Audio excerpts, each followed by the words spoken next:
Okay, so naturally, as an American citizen, if I wanted to go into East Berlin, I had to go through Checkpoint Charlie. And in the American Army, you have names for each letter of the alphabet, just so no one misunderstands. So you had three checkpoints, I think three, maybe four checkpoints in Berlin. You had Abel, Baker, and Charlie. And Checkpoint Charlie was the one in the city, and you could see it there now. You know, there's something on the ground where the Berlin Wall, to indicate where the Berlin Wall was, and you'd have to go through Checkpoint Charlie. You'd have to go through past the American soldiers, and then you walked over to the East Berlin side, and they looked at your passport. They stamped your passport.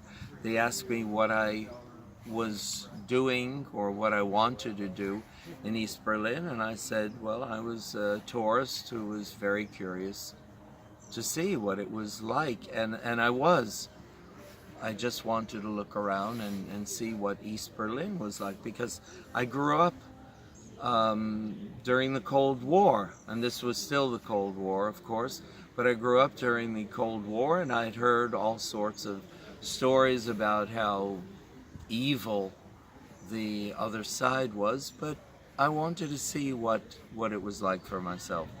And I was young, and I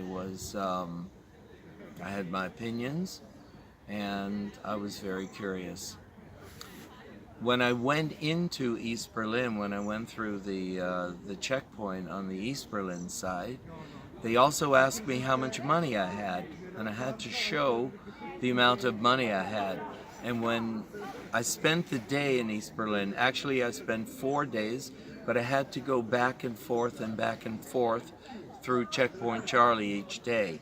And when I came back via Checkpoint Charlie to go back into West Berlin, where I was staying, I had to account for the money that I'd spent, because there are people in East Berlin who would see someone like me, who obviously looked like a tourist, and would want to exchange money, because East German money was really worthless. It was only useful within East Germany. And people would want to change, at that time, Deutschmarks, or they'd want to change dollars. So I had to account for what I spent, but there was nothing to spend money on. I think I had taken some food with me, and that kept me for the whole day, because I didn't see any restaurants. And as I remember, of course, it was a long time ago, and people do forget. Um, and that was it. That was my impression. But I also had a feeling when I was in East Berlin that sometimes when I looked around, and sometimes I would see someone who looked like the same person. And what really struck me in East Berlin was how deserted the streets were, how few cars there were, and how really deserted. There weren't people out strolling or going to work. It just seemed very deserted.